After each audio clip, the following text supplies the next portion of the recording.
podcast.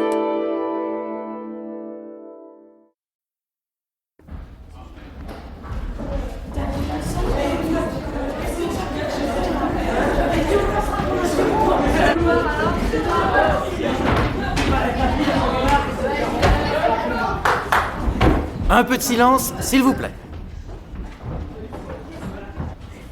Avec le concours de Jean Tepard, R.J. Chauffard, Sylvie Favre, Suzanne Michel, Philippe Chauveau, un conte de José Pivin.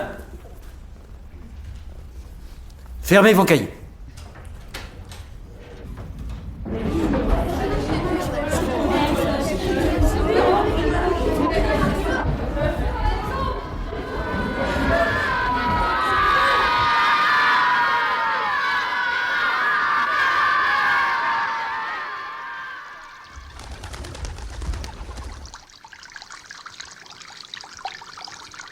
Chevreau, Chevreau.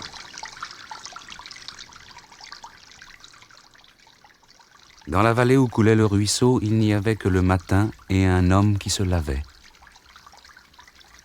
À la première apparition des brumes, l'homme qui avait conduit son camion toute la nuit s'était arrêté là, sur le bord de la route, puis, muni de la boîte où il rangeait une serviette grise et un morceau de savon, il avait ouvert la portière et sauté dans la prairie.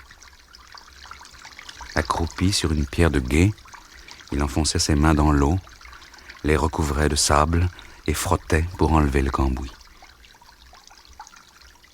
Un coup de vent vint boire au creux de son dos mouillé. L'homme se redressa et remarqua la finesse de sa peau sur les flancs et au blanc des bras. Il frissonna en fermant durement les paupières. Puis, il rouvrit les yeux.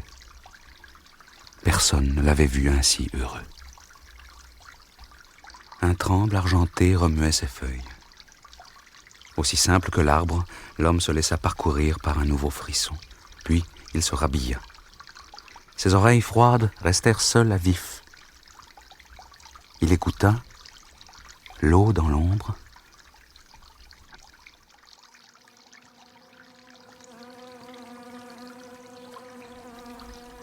Un bourdon tourbillonna puis s'enfuit, suivant les détours d'un sentier de l'air. Le silence était partout. Les herbes d'un gris atone, ainsi que les buissons de genêt. 3 ramiers jaillirent d'une colline dans l'ombre et passèrent en vibrant au-dessus de la prairie. L'homme glissa sur un oignon d'asphodèle à demi enterré dans la glaise et faillit tomber. La boîte qu'il portait en bandoulière fit un bruit de caresse. Antoine Ponce, le camionneur, rajusta son béret et gonfla les bourrelets de son front.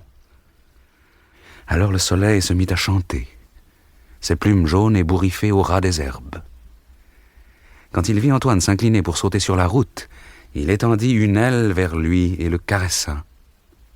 Antoine se laissa réchauffer les épaules et le cou, puis après avoir élargi sa poitrine, il étira les bras dans un geste qui fit grandir sa courte taille. Son regard franchit l'horizon, il avait oublié ses ennuis, l'accroc de son pantalon, le porte-monnaie à fermoir et ce carnet de Moleskine où il notait ses dépenses pour les faire rembourser par le patron. Antoine Ponce, le camionneur, oublia aussi le camion, les troncs d'arbres à charger, et frissonna une 3e fois, si longtemps qu'il crut frissonner pour toujours. Et tout à coup, il entendit zézayer une flûte en roseau.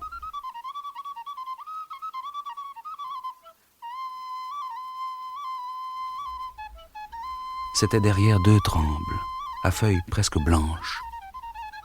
Le camionneur cassa une branche, s'en fit un bâton de marche et remonta sa boîte sur l'épaule. Dans la prairie, derrière les trembles, une fille faisait brouter son chevreau. Allongée sur le ventre, elle riait quand il agitait sa queue en forme de barbiche, puis elle soufflait dans la flûte en regardant les marguerites. Mais quand Antoine arriva près des arbres, la fille parlait. Elle dit, très distinctement, « Chevreau, chevreau qui mange le cœur des marguerites, je mangerai ton cœur quand j'aurai faim. Et un jour viendra un homme qui mangera mon cœur. Et puis il y aura des insectes qui mangeront le cœur de l'homme quand il sera devenu vieux. Elle se tut et renversa la tête. Antoine vit son visage, poli comme ces galets blancs sur lesquels l'eau des rivières froides a passé depuis plus de 1000 ans sans les faire vieillir. Un vent nouveau souffla et l'ombre des trembles s'agita sur les épaules du camionneur. Pour se rassurer, il mit les mains dans ses poches et chercha d'abord son porte-monnaie, puis son carnet en moleskine. Il les trouva, ainsi qu'un boulon cassé qu'il ne jeta pas. Le soleil qui chantait entre les petites fleurs crémeuses d'un olivier lui chauffa le poignet. Il regarda de nouveau la vallée, et la prairie parut ouverte devant lui, comme un chevreau à l'étal du boucher qui montre ses entrailles. Antoine tourna le dos à la prairie. Alors le soleil, qui venait de chanter à la pointe d'un frêne, s'envola dans le ciel, et la fille se mit à rire.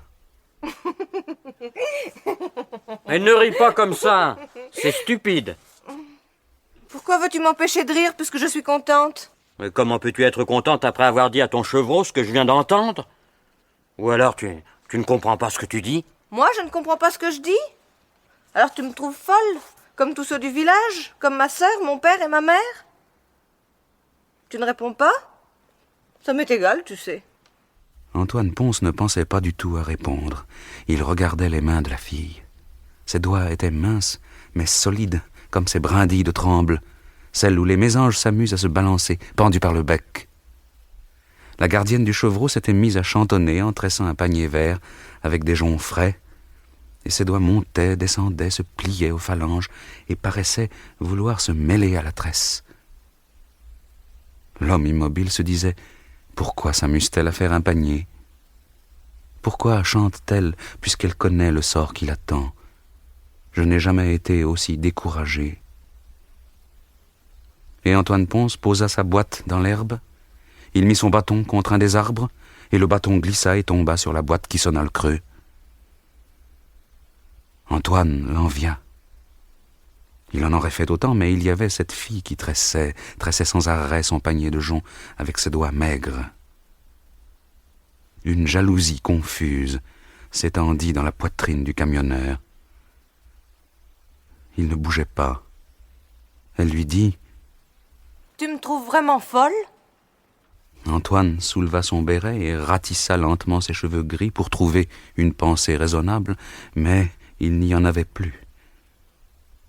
Il fit alors un pas vers l'arbre le plus proche et se mit à en gratter l'écorce du bout de l'ongle, puis à en détacher des écailles déjà rongées par les fourmis, tout ce que pouvaient faire ses doigts. Les yeux de la fille faisaient des allées et venues rapides entre l'arbre et son panier vert, et ses cils noirs paraissaient piaffer comme les minuscules sabots du chevreau. Antoine, les lèvres serrées, soulevait délicatement une lamelle d'écorce lorsqu'il découvrit « Cette fille n'est pas folle ». C'est-à-dire qu'elle le serait s'il n'y avait pas en elle cette joie qui me retient près de cet arbre, que j'ai deviné en frissonnant. Et le camionneur poussa un soupir qui lui fit entr'ouvrir la bouche. La paysanne crut qu'il allait parler, ses cils s'immobilisèrent. « Enfin, tu vas me répondre. » Non. Non, tu n'es pas folle. Alors elle s'avança vers lui, très près de lui, et prit une voix grave. « En es-tu bien sûr? Regarde mes yeux. Quand je m'approche de la glace dans notre chambre, je crois voir 2 assiettes remplies de noisettes, et je tends les mains pour les prendre. Regarde mes cheveux noirs. Ils sont luisants et donnent peur et envie comme la rivière la nuit. Non, non.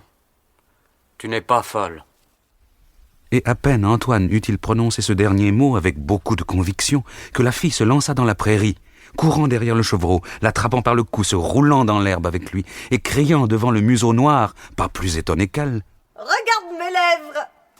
Regarde ma langue! Regarde mes dents pointues !» Elle revint tout essoufflée près du camionneur, qui se baissait pour reprendre son bâton et s'en aller. Elle lui dit à mi-voix: « Prends ma main. Elle est si douce que le facteur du village ne veut jamais me la rendre après m'avoir dit bonjour. Prends-la. » Antoine tenait la main que lui avait tendue la paysanne, et il la serrait dans la sienne, sans s'en douter, comme un chat agrippant la corde qu'on lui tend. Le bout des doigts agiles tapotait le bord de sa paume, et il ressentit de nouveau la joie qu'il ne connaissait pas. Il demanda timidement: « C'est difficile à faire ? Quoi ? Des paniers de gens. Non, c'est pas difficile. Enfin, plus ou moins. Montre tes doigts. Ils sont un peu courts. Ils ne doivent pas être très agiles. Il faut des doigts vifs comme des pattes d'araignée pour bien tresser. » Et la fille agita ses doigts devant le camionneur. Puis, brusquement, elle demanda: « Comment t'appelles-tu ? » ?»« Antoine. Et toi ? » ?»« Moi, que t'importe. » Mais dans le sentier qui montait entre les trembles, une voix lointaine appela: « Manuel ! Où es-tu ?»« C'est ma sœur. Elle vient toujours m'empêcher de faire ce que je veux. Cache-toi derrière les joncs. »« Mais pourquoi ? Tu auras peut-être besoin que je te défende. » »« Cache-toi ou je ne t'apprendrai pas à faire des paniers. »« Où es-tu, Manuel ? Manuel !» Dans le sentier, la voix s'approchait, mêlée à des écroulements de cailloux. Et au moment où le béret d'Antoine disparaissait dans les joncs, la sœur de Manuel parut entre les oliviers avec son fichu noir. Elle avait une jupe longue, un tablier bleu et un panier au bras. L'habitude de crier avait déjà creusé 2 rictus autour de sa bouche, et ses lèvres étaient minces comme une ligne d'horizon. Sans rien dire, Manuel la regarda s'avancer, puis poser le panier près de l'arbre. « J'ai apporté ton déjeuner, il est dans la serviette. Mais prends-la au lieu de me regarder sans bouger. J'ai besoin du panier. » Manuel prit la serviette sans regarder ce qu'elle contenait, puis la tendit au chevreau qui vint flairer. « As-tu ramassé l'herbe pour les lapins ? Oh, le sac est vide. Tu n'as même pas commencé. C'est encore moi qui vais être obligé de tout faire. » Sans paraître avoir entendu, Manuel leva le front. Dans sa main, il y avait une tresse de joncs. « Tiens, c'est pour toi. » »« Tu m'agaces avec tes joncs. Tu ferais mieux de m'aider à ramasser l'herbe. Si je ne redescends pas avec le sac plein, je recevrai une gifle, en compte à celle que tu auras ce soir. La mère est justement de mauvaise humeur parce qu'elle a cassé un bol en lavant la vaisselle. Oh, tu peux rire. Tu es folle. » Manuel riait en effet, tout en passant sa main comme une langue sur les touffes d'herbe pour aider sa sœur qui, tantôt à genoux, tantôt accroupie, traînait derrière elle le sac qui se gonflait. Folle. Complètement folle. Quand le sac fut plein, l'aînée des 2 sœurs enfila le panier vide à son bras, bloqua le sac plein d'herbe sur son épaule et partit sans dire adieu. Ses souliers se remirent à faire grincer les cailloux du sentier. Le fichu noir s'éloigna entre les trembles comme un corbeau sautillant, et dès que la dernière frange sombre eut disparu, le béret d'Antoine s'éleva au-dessus des joncs. « Elle est partie. » »« Oui, mais mon pantalon est mouillé. Mon coude aussi. À force de m'appuyer sur cette mousse, l'eau est venue. Et j'ai eu le cou piqué par ces joncs que je n'aurais jamais cru si pointus. Ah, je ne sais d'ailleurs pas pourquoi tu as voulu que je me cache. » »« Parce que tu ne comprends rien et que tu te serais mis en colère. Lève la jambe, je vais t'essuyer avec la serviette. » Antoine mit le pied sur une grosse pierre et regarda Manuel prendre la serviette filetée de rouge, appuyer sur l'épingle de nourrice et rabattre les coins de toile blanche. La fille palpa du bout des doigts les provisions amenées par sa sœur, puis elle dit à voix haute: « J'ai faim. » Le soleil planait maintenant en plein ciel. Les paupières closes, le soleil pensait à sa chaleur et restait immobile. Dans la prairie, il n'y avait plus d'ombre. Et, sans son ombre, le camionneur se sentait très seul, avec cette fille peut-être folle qui le traînait comme un canard blessé dans un étang vaseux. Pour aller où? Manuel elle-même paraissait oublier ses joncs. Elle avait découvert une poche blanche suspendue à sa ceinture par un cordon, Et de là, elle avait tiré un couteau dont le manche sortait. L'âme luisant devant elle, Manuel s'avança vers le chevreau qui se confondait avec une touffe de grandes marguerites. Il paraissait avoir 1000 cœurs jaunes. Antoine comprit tout à coup. Mais tu ne vas pas tuer le chevreau? Mais si, on ne m'a laissé qu'un oignon germé et un morceau de pain. J'ai envie de viande aujourd'hui. Tu n'aimes pas la viande, toi? Mais tu vas tuer ce joli chevreau blanc? Et que va-t-on dire chez toi si tu ne le ramènes pas ce soir? On dira que je suis folle et on me battra. C'est la vie. Tu n'as pas l'air de la comprendre. Va chercher du bois sec et des pommes de pin dans le bois. Quand tu seras revenu, j'allumerai le feu. Moi, j'ai cherché du bois. Je crois en effet que tu connais la vie. Je ne pensais pas que ça fût si terrible. Tu verras que je serai prête avant toi. Le camionneur marcha vers le petit bois de pin qui se trouvait sur la pente. Et comme il commençait à voir les premiers arbres bruns, il entendit Manuel appeler « Chevreau, chevreau, viens ici.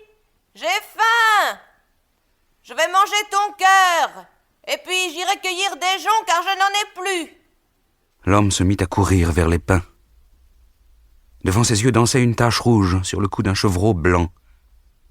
Antoine pensait à la petite queue en forme de barbiche qui luisait au soleil comme les fils de la Vierge.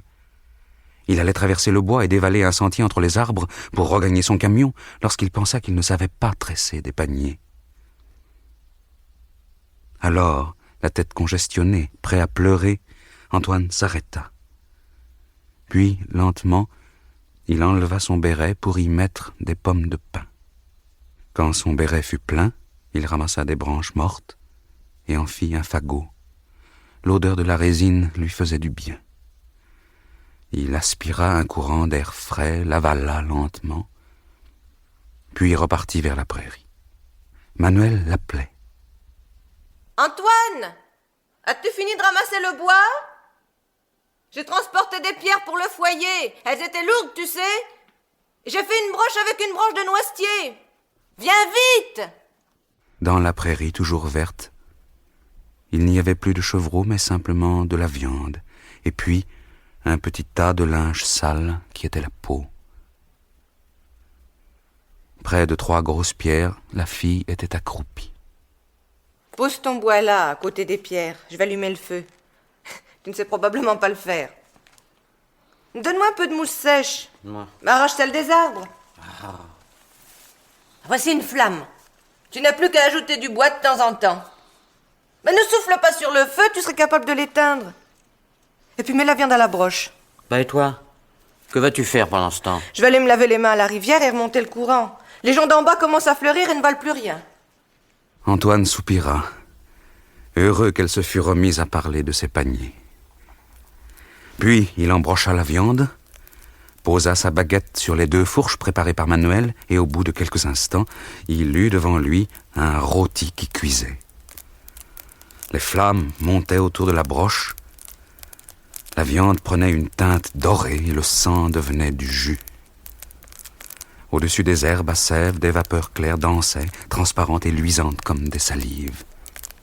Antoine, les joues rouges, l'œil décidé, piquait le rôti avec la pointe du couteau, puis tournait doucement la broche d'un quart de tour en se disant « Moi qui n'avais emporté qu'un peu de saucisson et du vin rosé, je vais faire un de ces repas. » Puis, une goutte de graisse tomba sur les tisons. Une désagréable odeur de brûlé vif rappela les poils blancs du chevreau, ou à peine un instant, car le vent tournait sans cesse à ce moment. Manuel revint, traînant une botte de jonc attachée par un roseau. Elle cria de loin « C'est cuit !» À point! D'une secousse de poignet, Manuel amena les joncs près d'elle et s'assit dessus. Ah, tant mieux. J'ai vraiment très faim. Le camionneur se baissa pour remuer le feu au bout d'une baguette. Sa voix, comprimée par l'accroupissement, sortit péniblement. Il faut bien manger et boire aussi. J'ai du vin, ça me fera oublier le chevreau. Pourquoi veux-tu l'oublier? Il était beau, bouclé, blanc, sans une tache. Et il sautait dans la prairie comme une lune tombée de si haut qu'elle ne pouvait plus s'arrêter de rebondir. Tu n'as donc jamais envie d'oublier? Et tu n'as jamais d'ennui dont tu voudrais effacer les traces comme tu essuies la poussière sur un carreau sale? Je n'essuie pas la poussière sur les fenêtres de ma chambre. C'est doux, la poussière. Quand il y en a beaucoup sur les carreaux, je m'amuse à faire des dessins avec le doigt. Tu sais, des têtes de bonshommes avec des yeux, un nez, une bouche et un rond tout autour, pour que le nez ou l'œil n'ait pas envie de s'en aller. Pourquoi veux-tu que j'oublie le chevreau? Pourquoi veux-tu que j'enlève la poussière de mes carreaux? Tu me fais penser à mes parents quand tu dis ça. Antoine voulut alors prendre une pose désinvolte, en s'allongeant sur l'herbe. En le faisant, son oreille encore brûlante effleura le genou relevé de la fille et n'alla pas plus loin. Ne t'assois pas si près de moi, tu écrases mes joncs. Laisse-moi manger le chevreau, après tu mangeras mon cœur. Au-dessus de la prairie, le soleil tournait la tête à droite et à gauche comme un épervier qui vient de voir une souris. C'était à l'ombre des trembles, Antoine et Manuel, l'un près de l'autre. Ils avaient mangé, puis dormi. Manuel s'était réveillé la première. Sa longue main, d'une maigreur agile, était ouverte sur l'herbe, les doigts écartés, et à côté se trouvait un panier de joncs à demi achevé. Sa figure était tournée vers le foyer d'où ne montait plus qu'une volute de fumée. Le camionneur la regardait, appuyé sur un coude, sans bouger, sans oser prendre sa main. Au-dessus d'eux, les branches fines des trembles remuaient dans une fraîcheur qu'ils étaient seuls à percevoir, pas tout à fait peut-être, car de temps en temps, l'homme et la fille frissonnaient aussi. Tu as mangé mon cœur pendant notre sommeil. Je crois que oui. Je te demande pardon. Et pourquoi me demandes-tu pardon? Tu avais faim de mon cœur, c'est tout? En souriant, Manuel a glissé sa main vers la main d'Antoine. Leurs doigts emmêlés paraissent se dire « Nous ne pouvons pas retrouver le cœur de Manuel. Antoine l'a mangé. » Mais du fond de la poitrine de l'homme, une bulle tangue, monte et crève.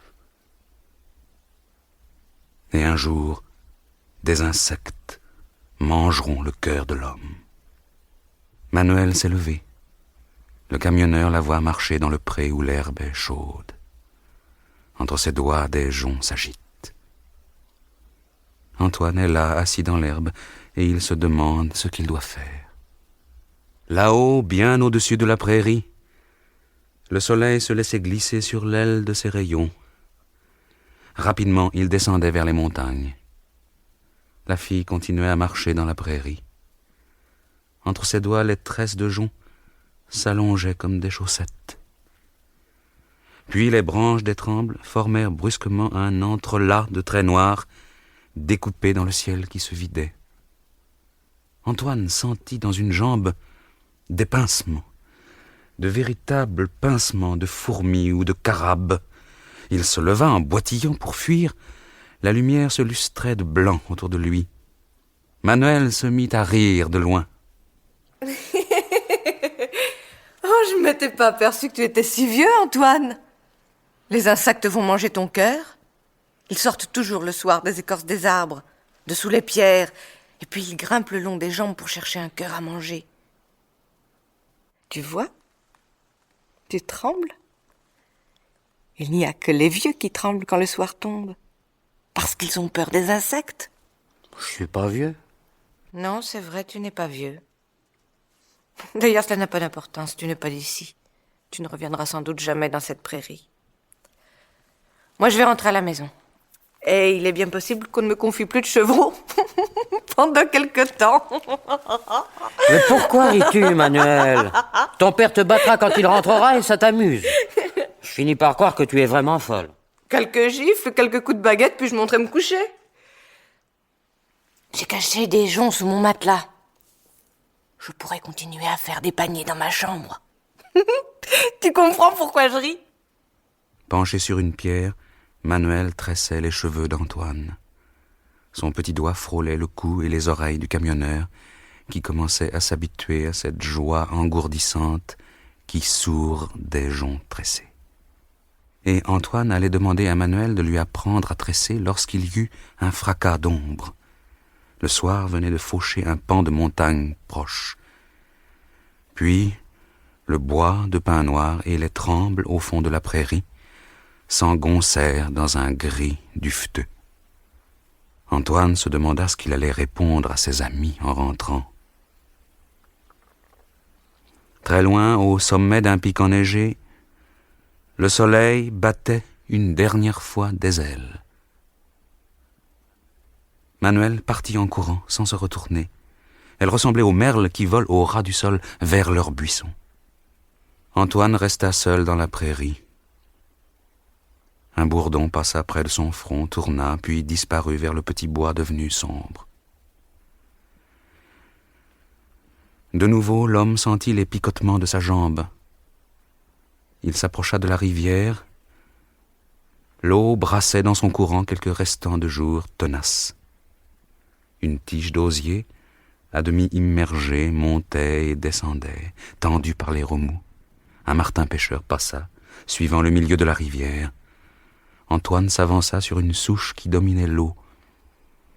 En face de lui, les brumes étoupaient les espaces entre les arbres des bords.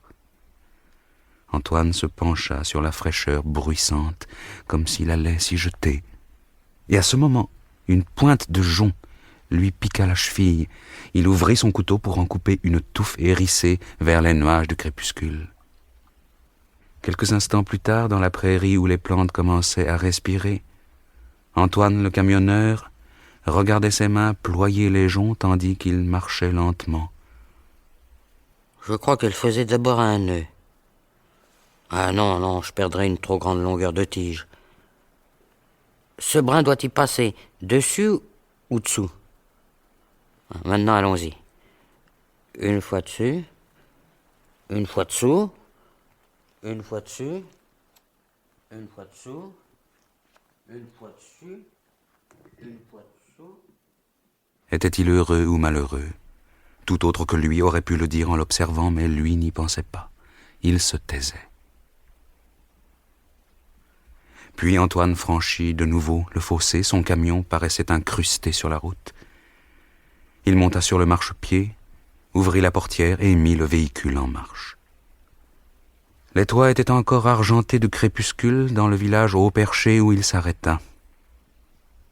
À travers la vitre de la cabine, Antoine vit un homme sur le trottoir devant l'auberge. D'aigres souffles dilataient ses narines. C'était son ami qui l'attendait pour décharger le camion depuis le matin.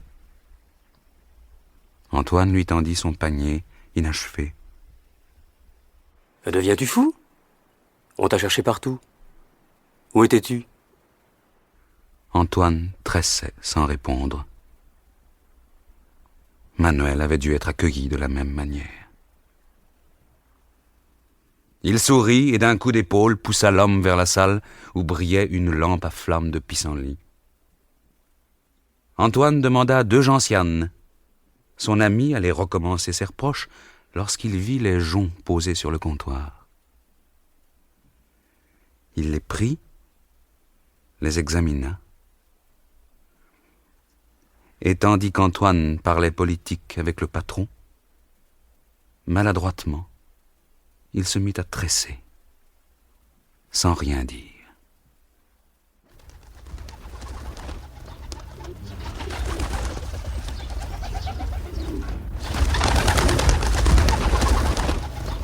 Vous venez d'entendre « Fermez vos cahiers » avec le concours de Jean Topard, R.J. Chauffard, Sylvie Favre, Suzanne Michel, Philippe Chauveau. Chef opérateur du son, Colette Roux. Collaboration technique, Yvette Hubeau. Assistant, Daniel Long. Réalisation, José Pivin.